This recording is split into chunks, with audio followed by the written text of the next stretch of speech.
Hey, AfterBuzzers. If you didn't know, it's Kevin Undergaro, the executive producer of AfterBuzz, along with my partner, Maria Menounos. Hi, everybody. And Maria and I, as you know, have put so much time and money into the AfterBuzz TV product and really haven't seen a lot in return. Nope, not yet.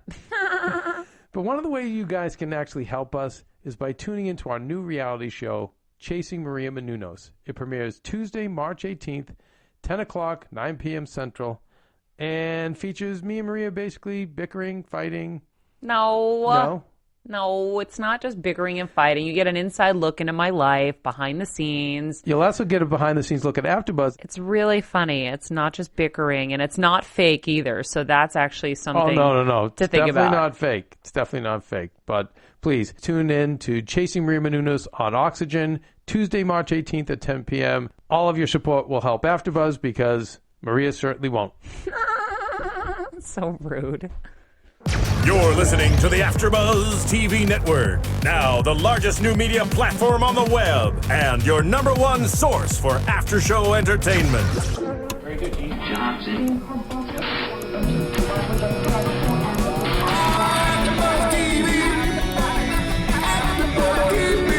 From the AfterBuzz Studios in Los Angeles, California, presented by Maria Menounos and streaming live thanks to Akamai Technologies. This is AfterBuzz TV's House of Cards After Show. We'll break down tonight's episode and get you all the latest news and gossip.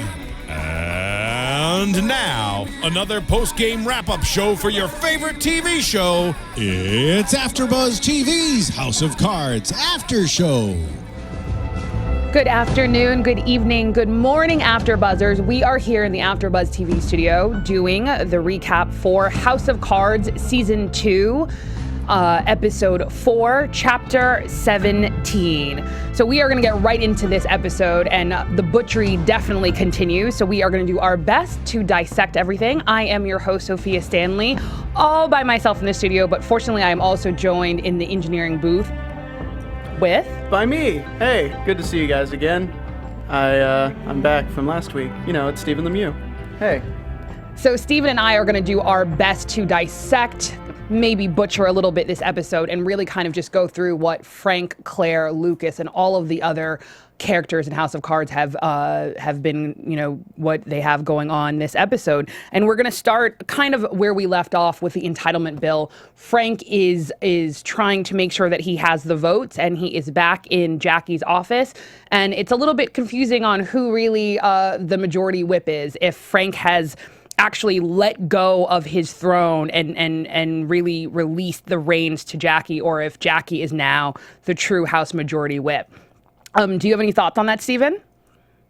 I'm just reading up on this episode real quick because... Okay, all right. Well, then, as some of you know from my other AfterBuzz shows, I am not adverse to talking. So for me, the best part of this episode was really the dynamic, not only between Frank and Jackie, but Frank, Jackie, and Remy. Remy is reintroduced this episode, and it seems as if him and Frank go back to their normal banter. Frank recites a line, Remy finishes it, and, you know, Frank is like, ooh, you know your Churchill, and basically Remy's like, yeah, that was the quote you put on the watch that you got me. And Frank, in a very condescending way, makes sure that he reminds Remy that he doesn't pick out the gifts. It's really Nancy who does that, and so it was really not an emotional gift, even though he gave it to him when he went, on to leave working with Frank. And then we, go directly into Frank and Jackie talking about who basically they already have for the votes. And you really see a certain aspect of Jackie, specifically when Frank asks her, if he can basically utilize her office, to continue to garner more votes. And she basically says, I serve, at the pleasure of the vice president. I feel like she was being a little bit condescending in so much as she's basically saying, given the nature of your position, I have no choice but to listen to you or to take your direction. But at the same time, she's kind of being a little snarky and sarcastic in so much as saying, I have my own viewpoints and I have my own ways of doing things, as she then shows throughout the course of the episode. Stephen, are you there? Yeah. All right, I'm going to keep going then. Yeah. Okay. And then basically, Frank then basically decides that he is actually going to be the one to talk to Donald Blythe. And if you guys recall, Donald Blythe was the congressman during season 1 who was in charge of the education bill. Education reform was in essence his baby. And Frank, as Frank does, basically manipulated the situation, and Donald then, kind of got away from it. And then we're going to have Thaddeus jump right in. And I recall when I realized that he was going to talk to Donald, Jackie basically mentions if that's a good use of his time. And I realized I actually thought that may not be a good use of his time, because the way that things ended, you could see that Donald would possibly be extremely angry with Frank and would have no incentive and or motivation to potentially side with him. And if anything, would want to side against him, even if it was purely out of spite. We're just talking about Donald Blythe and the beginning of Frank kind of whipping up the votes, and whether or not Frank is really a vice president, whether or not he's really the majority whip, and kind of how he's going about getting votes, but specifically from Donald Blythe. Yeah, Frank he actually manipulated that whole situation in season 1, and we can see it's coming back to bite him in the butt. And obviously, you probably said it already, but he's fundamentally deceptive, as Donald Blythe said. It's just really funny how they got stuck in the room together. And he's like the polar opposite of Frank. So the fact that they got stuck in this room, it actually helped him see that Frank he will use any it only validates his perception or his breakdown of Frank. No, that's true. Emma, because he tried to use the Alzheimer's situation with his wife in order to manipulate the vote still. And he caught on to it. He's totally not falling for the okie doke. But at the same time, he saw a side of Frank that I don't think a lot of people have with Claire. And that there is similarities, even though, both of them obviously care for their wives a lot. And it showed him that, unlike his wife, Claire is really strong. And it opened up a lot of, even though he's not going to take the vote in Frank's favor, it made him have more respect just because of now what Frank is going through.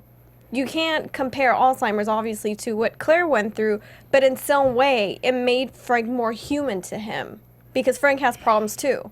I completely agree. And ironically, Thaddeus, it's something that you've brought up in other of our shows regarding House of Cards. Mm-hmm. I think sometimes I am actually conflicted in the standpoint that simply because Frank and Claire are pragmatic in an emotional situation, does that necessarily make them wrong? So for instance, I actually think that Frank was genuinely concerned about Donald's wife, Marjorie. I think that when he, put his hand on his shoulder, when he, made a drink, I think he was really kind of, speak to him husband to husband. I have no idea what I would do without Claire. The difference is that doesn't stop him. He then still thinks, okay, well, cool, I still have an end goal. And should we actually fault him for that? In the same point that he's a congressperson. Right. Shouldn't a congressperson really, if they have an end goal, within a certain frame of reason, be willing to do anything, especially given the fact that most people by nature are self-interested?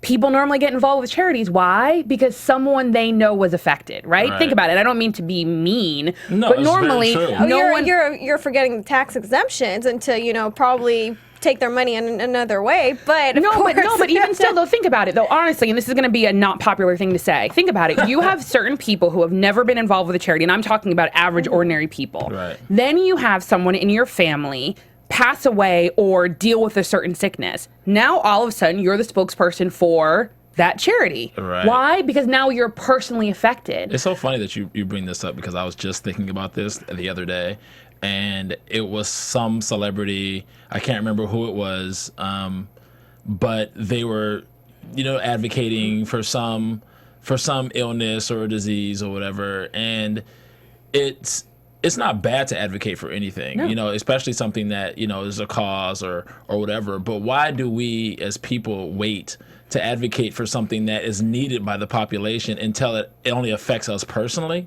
That says a lot about our society. It says a lot about who we are as people.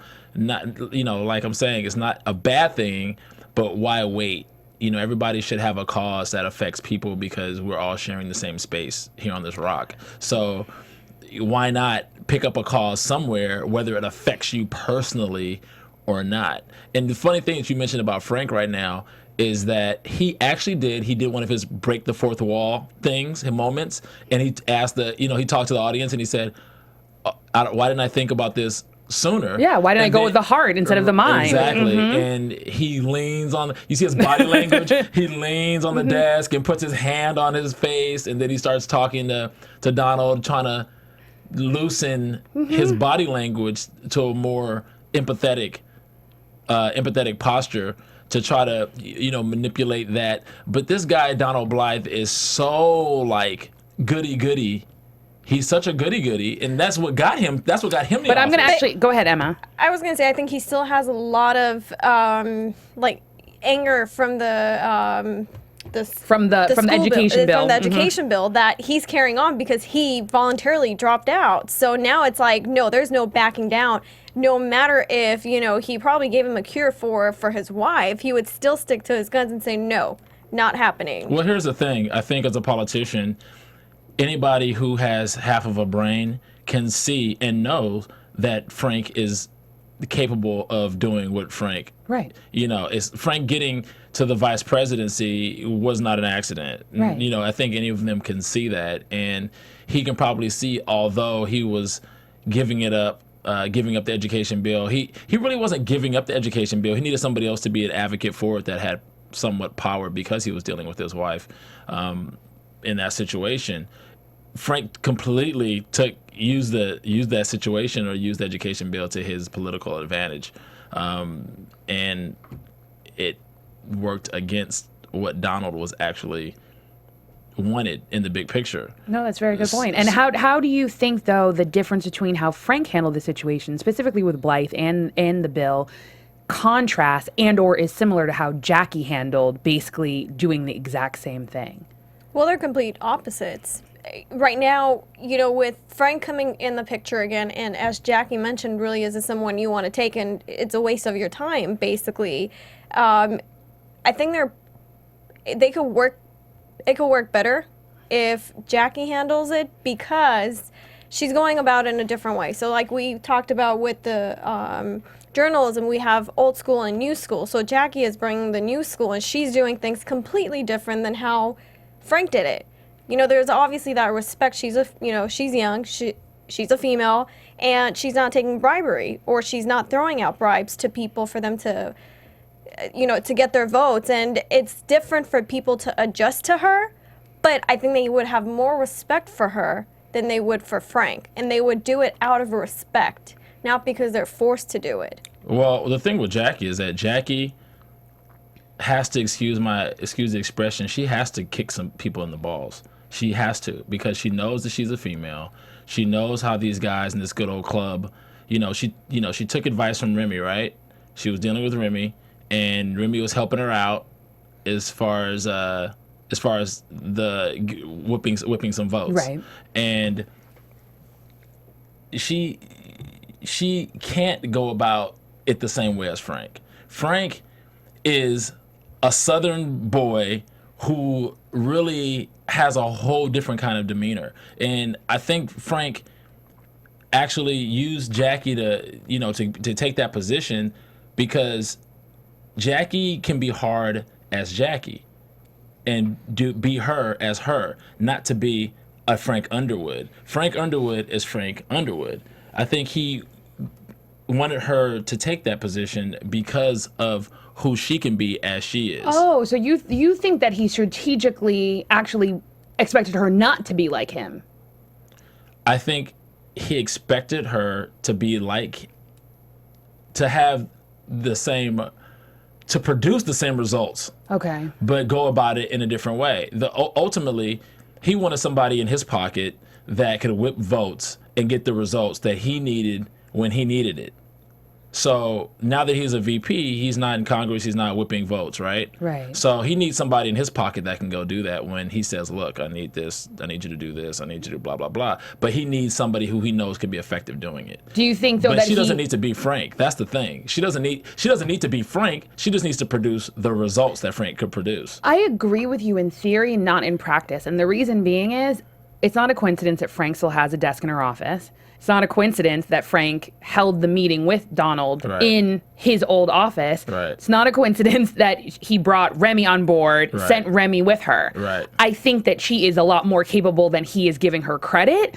But I actually think that Frank thinks he has laid out a way. He has 1 foot in and 1 foot. And yes, and not only that, I think he is so confident in how he was the majority whip and kind of the outline or the plan of attack that he's laid out, that all she has to do is follow a plan. He can't, I don't even think he could fathom that there's another way to go about it. So for me, you know, not the last scene, but the last scene where she was basically trying to garner votes and Remy was like, oh, you know, I helped you before, maybe you should listen to me. Like, they need a little bribe. Like, they don't need to be kicked in the shins. And she basically starts to go down that road. And then she kicks them in the shins even harder because they softened up. They're like, oh, I'm going to get what I want, which basically she calls them on the fact that they actually have no morality. They're talking about how, oh, this is against what the party wants. No, it's against, you want something selfishly.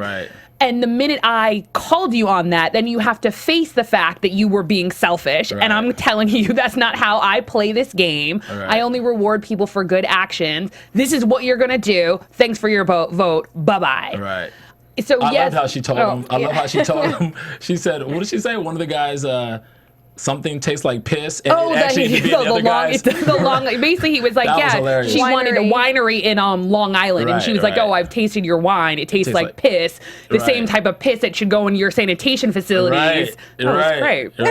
And I love that because that really, she empowered herself and really took the situation into her own hands and said, look, I can take your advice and I can decipher for myself whether or not it's effective for this particular situation or not. You know, and that also says that she's not going to be controlled. You know, Remy brought her into the office, just like you just said, in order for him to okay, Remy worked with him for 8 years. We know their history. He knows he's going to get out of Remy. He knows that if I put Remy there, that I have somebody who's going to monitor this situation and make sure that everything goes how it's supposed to go. Because she wasn't going to run for whip for like another 8 to 10 years or something like that, or take a position or look to take a step up. So he's got these fail safes there for him to make sure of the situation. But she's taking a little bit of control on her own.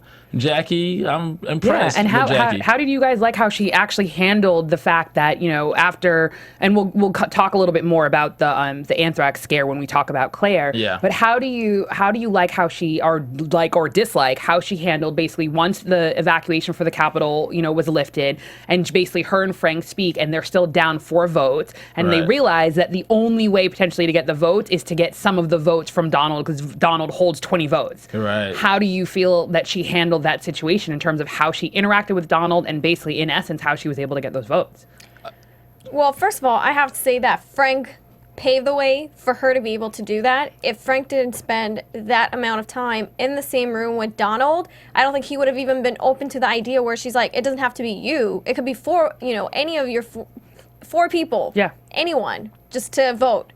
So if Frank didn't do that, she wouldn't have been able to persuade Donald at all. That's a really good point, Emma. So I like how she just bogarted in the office and push all the paperwork in there and said, these are the names of the people who are going to be losing this, and these are the people who are going to be losing that. I was just going to say that, you know, she comes from military background, so she's always in attack and battle mode. Yeah. Even though Frank is too, but the only difference between them is that Frank cannot apologize and Frank can never be wrong. And sometimes that is, it does hurt you.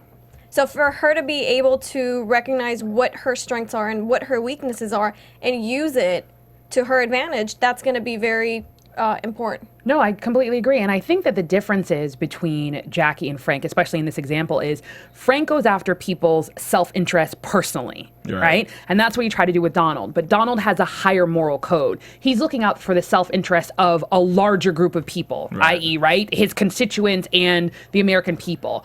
So I think that's what Jackie did. By Jackie basically literally and figuratively showing him the names of people that would lose welfare benefits, home care benefits, post-combat counseling, student loans. Like, she went on and on and on. She rattled a list. She rattled off a list. For him, then, it took it outside of himself because, as he said, regardless of whether or not they funded Alzheimer's, he wasn't going to vote for it, which basically said he was not looking only at himself. He was looking at the larger picture. And I think that's exactly what Jackie presented to him. Jackie is basically saying, if you are here to do your job in the way that we think government should be doing it for all of us, I will reward you for that. But if you are selfish and you are greedy, that's no good. I'm kind of like, on the edge about that because I don't know it's one of those gonna gray area type of situations with this Donald Blythe, this vote. It kind of can go either way. I mean, there's so many good arguments on both sides, so it's not so black or white with this particular this particular scenario as they tend to be on this show. Like everything else tends to be pretty deceptive or evil on one side and pretty good on another side. But there are some good arguments as far as this one particular situation is concerned. I don't know. I was just gonna say I don't know if something's gonna come between Jackie and Frank because he's used to offering bribery to get what he wants, and she's now completely taking a different twist to how things are gonna be done and how she's gonna be collecting these votes. So, are they gonna go head to head? You know, are people gonna be complaining to Frank? What's gonna happen? And I haven't seen the rest of the season, so I can't. Most people are probably already have, and they're looking at me and saying, are you an idiot or something? But I don't know what's going to happen. I'm just saying, I think there's going to be conflict between the two of them, and Jackie is definitely going to step out of her box and start exploring more without Frank, and that's going to piss him off. I think she's going to do some exploring, all right. I think Emma's point is such a great point. And ironically, even though I actually have seen the entire season and you have not. However, last year I did it episode by episode. However, when I went back and basically ran a marathon, which is so amazing that we're able to do because it's on Netflix and all of 13 episodes are available at once, I still saw different things. So regardless of the fact that when I was watching season 1 for the second time, I already knew the outcome, I still posed different questions. I still went down different paths. And I think the reason being is this show is so cerebral and so intelligent without being forced that you actually don't know where you're going. So to me, the end of season 2 isn't the end. Do you know what I mean? In the same way that the end of season 1 wasn't the end. So you may make a comment or a prediction or ask a question which may or may not be answered by the end of season 2, but it may come up in season 3. And that's primarily why, as you guys notice, we refer back to season 1 so much. And it's only because 13 episodes, so it's not like it's 26 episodes and they have unrelated storylines. And there's a lot of shows they just have the consistent storylines and they have the unrelated storylines per episode. This show is totally not like that. So the fact that it's continuous, it's like one long scenario. It's like reading a book. Chapter 1, Chapter 2, Chapter 3. I mean, they continued this season. We're on the 4th episode now, and it's Chapter 17. So they just continued. It's continuing the same story. So it's just keeping you in line with this is one complete journey that's going on, and everything still exists in this world. Nothing has broken. And because look at the Russo situation. The Russo situation, he still is having to bottle up this situation and cover his tracks with that. That was all from season 1. Most shows don't do that. So that's very impressive. Exactly. But on iTunes, tell us how you watch. Like I said, I have watched the entire season. I could not wait. I did it in about 2 days. I just couldn't. I had to get to the end. But tell us how you've been watching, and you can do that by going to iTunes.com and you just click in AfterBuzz TV, House of Cards, and all of our podcasts will come up. And what's really amazing is not only can you rate, comment, and subscribe, but commenting allows you to join the conversation and to join the dialogue. So you can tell us whether or not you binged and you watched the entire season, or whether you're watching episode by episode, or you do a couple and then you stop and then you savor it and then you binge. So let us know by going to iTunes.com, AfterBuzz TV House of Cards, and you can rate, comment, and subscribe. And please subscribe and rate 5 stars if you like what we're saying. And if you don't like what we're saying, comment and tell us what you would like us to be talking about. That's how you join the conversation. So you can talk to me, Emma, Thaddeus, and Stephen by going to iTunes.com. Yes, and don't forget, you guys, if you guys have any comments, want to put your 2 cents in, you guys can give us a call here, 424-256-1729, 424-256-1729. And one more time, because they told me on Twitter that you said it too fast last time. Oh, really? So do it really slow for us. If you guys want to call in and give us your 2 cents, join the conversation here with Emma, myself, Sophia, and Stephen. You can call us here at 424-256-1729. Once again, that's 424-256-1729. We are moving on. Claire let's talk about Underwood Claire. Oh my God. fast becoming one of the most intriguing, polarizing, dynamic, diabolical characters that I have ever seen on television. Okay, can I say something? I love how the writers threw this anthrax scare in there and had Frank stuck.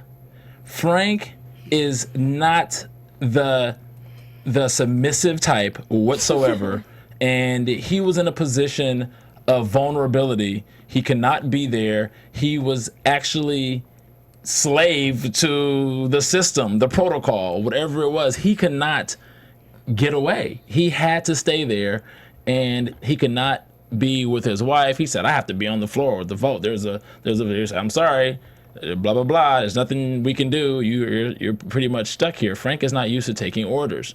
Frank is used to power and suggestions. If it's from the right person. He was able to get his way on one thing, the phone conversation they were having with the walkie-talkies and being able to talk to their wives. It showed Donald that, as the vice president, I could still get what I want and, I still have a say. So even though it was more of a subliminal message to Donald that you should vote my way because I'm the vice president and I could get things done. But at the same time, it was to the system that I don't care what you do and how you do it. I need a phone. I need to talk to my wife. That's an excellent point. And I think also there was symbolism with the conversations, just the tone of the conversations. If you look at the conversation that Frank has with his wife, who's Claire, and we all know how incredibly empowered Claire is, and that's a representation of Frank. And then when Donald spoke to his wife, and she is struck with this horrible disease, and she's dealing with it, and it's like, debilitating for her. And by the end of the conversation, she didn't even know who put her on the phone. She didn't even know who she was talking to. And it was kind of analogous to the situation what was going on with Donald and Frank in the room. That's an excellent point. Because it kind of just brought out, like, if you're married to someone, that person is like the reflection of you. That's like the other you, right? So it's like having a conscience. It's like, I don't know if you remember this movie. What was that movie with the guy who played James Bond? And then there was the people who had spirits, and the spirits were animals that used to walk next to them. That was their true self. Oh, and with Nicole Kidman. Yes. And the little girl. Oh my God, I can't remember what it's called. Oh my goodness, but I know what you're talking about. But they're called demons. Right, but them speaking to their wives was kind of like that. It kind of was like self-reflection. A reflection of what they're actually dealing with. And when they got off the phone, you saw them holding the walkie-talkie. You saw when they got off the phone how the tone of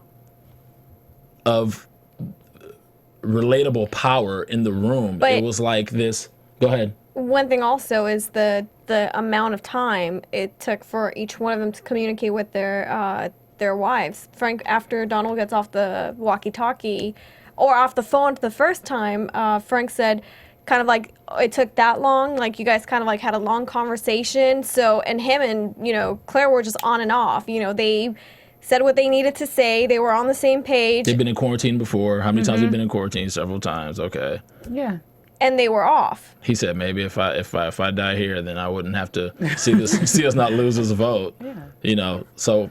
But do you think that's part of the reason? Because that's an excellent point. I never thought about that in terms of the analogy between Donald and his wife and Claire and Frank. Basically, in essence, that your spouse is a reflection of you. Yeah. Do you think that's why Frank felt comfortable with Claire doing the interview alone when it was, in essence, supposed to be their first public interview as vice president and what do they call the first lady vice president? Second lady? Okay. No, I mean, really, I'm not trying to be funny. Yeah. So, but it's supposed to be their first interview since Frank became vice president. Do you think that's why he felt comfortable with her doing it by herself? Because she, in essence, is a reflection of him.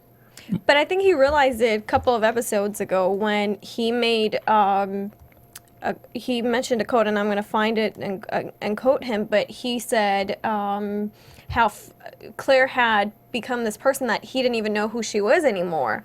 So he's realized it already, but now it's just seeing her in action and realizing that he doesn't need to be next to her 24/7 or to hold her hand. And she's going to, if she needs to get something done, he's been a great mentor. I think he thinks he's been a great mentor, but I think it's the other way around, that she could do it herself.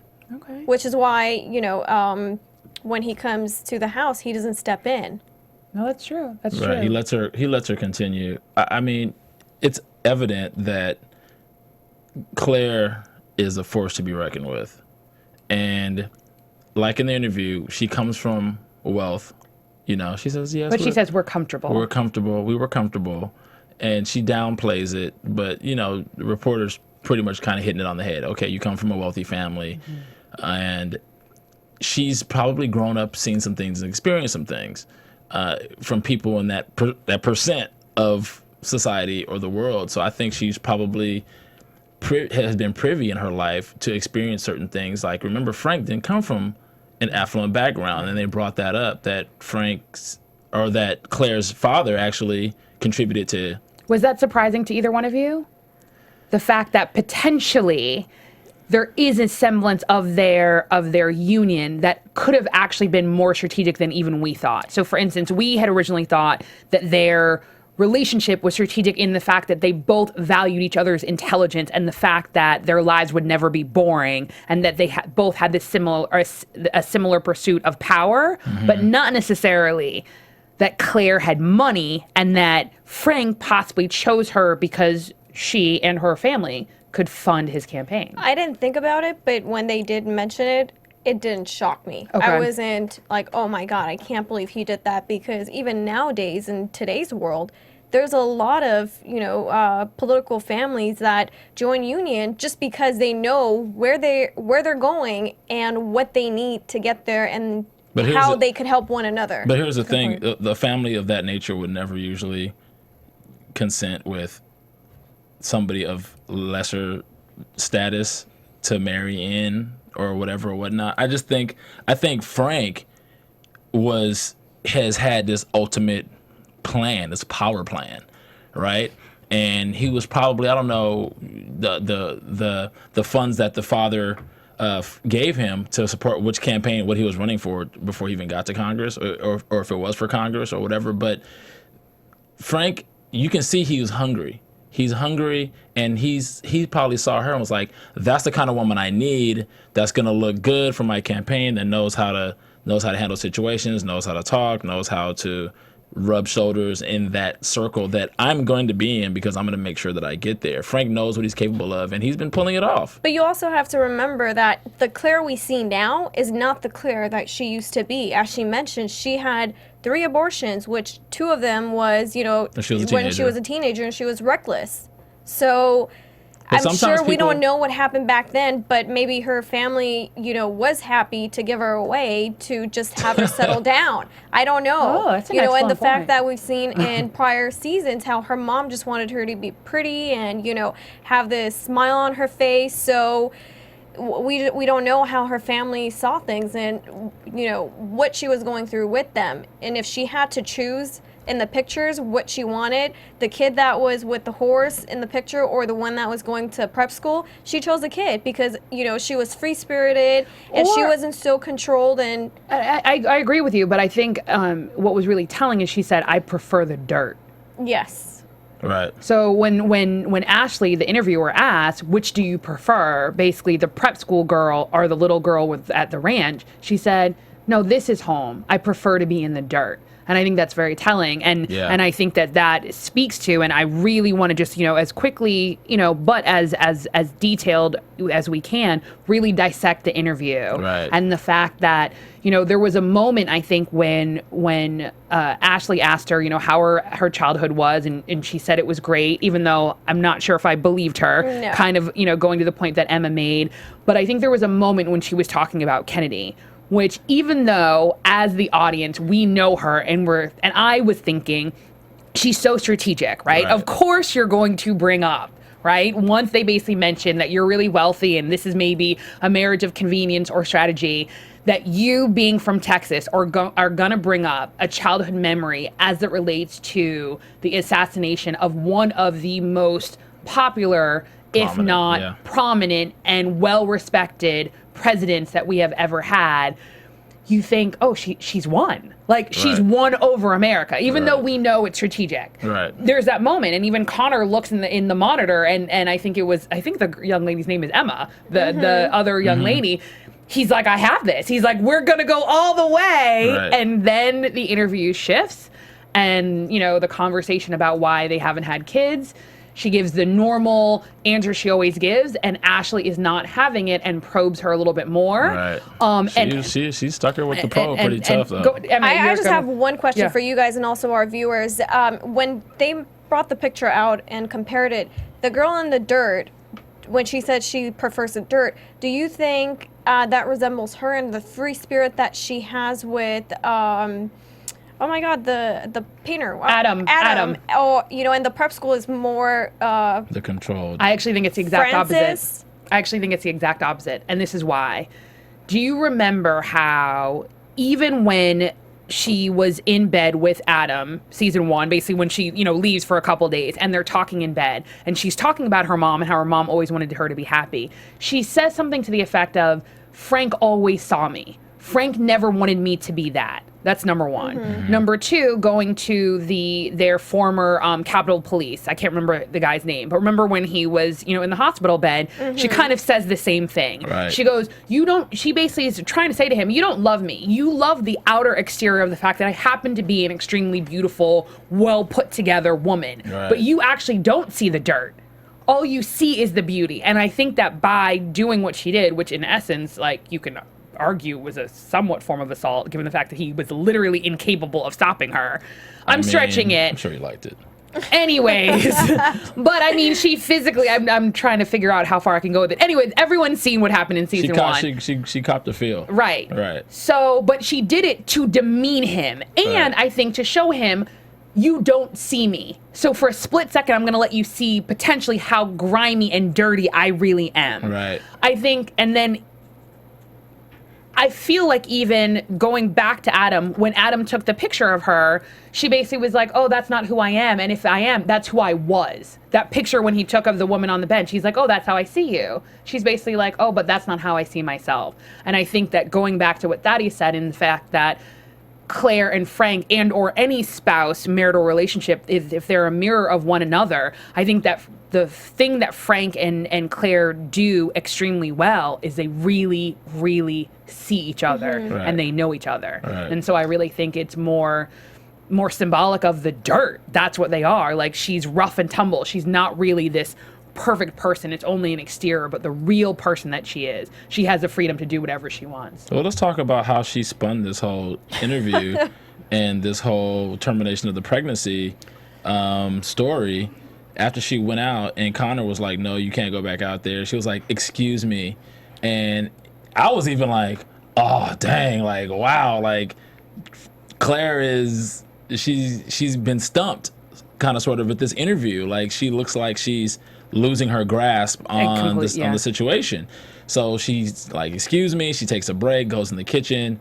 Connor's like, what's going on about the abortion? And she's like, I had 3 abortions. And he's like, what? You're definitely not telling him that. You're definitely not telling me you had 3 abortions. She's like, well, you can see her go outside of herself, leave the space that she was in with him, and go into like, I'm talking to Frank mode. Yeah. Like, and then because she completely shut him off. Yeah. And then she just walks back in. Yeah. After he didn't want her to go back out. Yeah. So. And I think, can I just cut you off real sec? That was a brilliant move. Yes. There was absolutely no way she could have said what she said in the manner in which she said it. Because she basically stated, you know, my husband, if I answer this question, basically she's saying before she answered it truthfully, my husband's political career could be in jeopardy. Yes. My faith will be brought into question and my life will be threatened. Yes. And then she basically says, yes, I had an abortion. Well, she wanted to cover her bases, you know, just in case something happens. She's putting it out there, you know, on national television that this is what will happen. But I'm going to go ahead and say it anyways. No, that's an excellent point. Right. And so basically she knew strategically what she was saying. And now if this guy who she's blaming comes after her, it's like, well, you know, I said it on national television that my life can be threatened. So I never took it that way the first time. That's an excellent point. You know, point. it's having something in writing. They got Secret Service. Yeah, but it's not that. It's letting the you know, the majority or people viewing know how she's feeling. You know, there's law. I'm not going to say it, but cover your ass, basically. Yeah. So if you don't have it in writing, if it's not anywhere that people heard it or it's not proven, then it didn't happen. So were you guys surprised and shocked that not only that when she came back, that she basically stated that she had been assaulted and then named the person, and the way that she basically was like, oh yeah, I saw him, had a, you know, pinning ceremony. Yeah, we spoke. My husband pinned stars on him. And then named him. Which took her back to how it could affect her husband's career, and it could put life threats on you because they know the person, and it puts them on a pedestal because even though this happened to her and she's never told anyone, they're able to still carry out their duty to, you know, their you know, to the people. He had just received a commendation from the vice president, which is her husband. I mean, there's a lot going on. It's like not going to stop them from doing the greater good and to helping people out. And again, I'll be honest with you, in that moment, I think I screamed as if I was watching soccer and it was a goal. Like, no, seriously. Like, I was like, yes! Because I was like, I can't believe that you know, General McGinnis had the I mean, I would want to be like, curse, beep, beep, beep, beep. Right. But not only that you knew you assaulted her, because obviously, and I think it was extremely necessary in the previous episode for her to describe to Frank how it happened. Right. That was really for us as the audience to know that there was absolutely no question, no doubt that an assault took place. Right. That's number one. Number two, that he would have the nerve to speak to her and then to greet her and give her a kiss and to greet her a kiss and to tell everyone that they dated. Right. That basically in of itself was another assault. And to me, the fact that she had that conversation with Frank, like, oh no, we're going to channel this energy, like there's no point in just throwing things around. Right. That's what she did in a manner that I think that Frank, watching as it turned the corner and she named him, has a completely newfound respect, love, admiration for her, because she, to me, is the ultimate strategist or tactician, because she wielded the sword in a way that I could have never seen coming. Go ahead, Thaddeus. Right. Watching that situation was the first time this season I said, oh, what? Like, since Frank threw Zoe in front of the sandwich train. That was the first time that I had had that reaction. Because it did wield that much power. The fact that she mentioned, I was like, okay, she mentioned it, but then she said his name. She straight outed him like on national TV and this. So basically, that whole situation was like a wave. It was like a tidal wave coming her way, and then she just completely threw the dam up and just swayed the waters to float another way. Now she's got all this support. First, it looks like she's not having any support based on the fact that she had terminated a pregnancy, and she said it's going to jeopardize this and death threats and blah, blah, blah. People were, question her faith. But now everybody's going to support her. And All then, the women are going to support her. And fast forward. So she takes a break, which is, again, very strategic because she basically is trying to buy a little bit of time to figure out her next move. Right. You know, she's talking to Connor. Connor basically, she says, I hate lying, which I think is telling because on some levels, they are very straightforward in a certain standpoint. Right. Connor basically asked, did the assault actually happen? She said yes. And he basically is like, then it's not lying. Then it's good for a good cause. Right. And then basically Emma comes in, says that there's a phone call, a young lady who has been assaulted by the general. Claire basically talks to her because they cannot use the person's name or put her on air without saying her name because then it just seems contrived. Right. Claire speaks to her, basically gets her to say her name, and the remaining 20 minutes of the interview is Claire now interviewing the young lady. Right. How did you guys? I mean, were you guys amazed? Were you guys in awe? How did you guys feel about how Claire? Because she took the energy away from her and put it on this girl who now she's a victim. It's not Claire anymore, and she's the one that's guiding and counseling her and trying to help her. So she's, you know, it just people are going to view her differently. Yeah. And I'm just wondering, like, why didn't you use this with the, you know, the pregnancy case? Or she just has so many great ideas that she never let out. I don't know if maybe she just didn't have to or she was depending on Frank, but she's brilliant. And I'm starting to realize that I don't know if it's going to be her running for president or it's going to be Frank. I think that's a great point. You're funny. No, I think it's a great point. But because of time, we're going to have to leave it there. I think that is an excellent point. Claire, for president, let us know what you think. I want to say one other thing. When that happened and Frank was looking at her on the screen, you saw, to me, I saw a moment of, I don't know, maybe it was just me, but fear is like, you know, when you're on a say for example, let's use football as an example, right? And you have this guy on your team who knocks the snot out of everybody, and you're like, oh my gosh, I'm so glad he's on my team because he's not going to knock the snot out of you. I felt like that kind of moment. Like he looked at her like in awe, amazement, admiration, everything. How she spun that whole thing, brought it around. I think he's like, I don't know, maybe she's my mentor now. I totally agree. But we will continue the conversation, and we probably will carry this conversation on the next episode, the next chapter. But where can everyone find you guys? You guys can find me on Instagram and Twitter at RealMK and also GQJedi.com. You can find me at GQJedi.com and Twitter and Instagram at Club Thaddeus. And you can find me on Twitter at Sofia Stanley. Thank you for joining us, AfterBuzz TV House of Cards. Join us right here, like in 5 minutes, or on iTunes or YouTube whenever you want to watch. Thank you, AfterBuzzers. From executive producers Maria Menounos, Kevin Undergaro, Phil Svitek, and the entire AfterBuzz TV staff, we would like to thank you for listening to the AfterBuzz TV network.